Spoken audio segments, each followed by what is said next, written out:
Assalamualaikum warahmatullahi wabarakatuh. Sugeng dalu sedaya.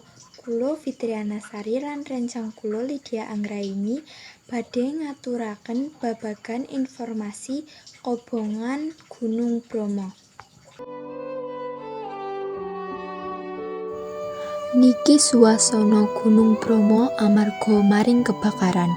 Gunung Bromo sawentara waktu kepungkur mengalami geni amarga calon pengantin padha mendhakake foto prewedding nganggo flare. Akibate saliyane flora kobong, kedadian iki kabare uga nyebabake saliran banyu resik terputus ing 6 desa ing Kecamatan Sukapora. Kepala Desa Jatek ngantara mratalake 6 desa kasebut yaiku Desa Ngadirejo, Desa Wonokerto, Desa Ngadas, Desa Jetak, Desa Wonotoro, lan Desa Ngadisari.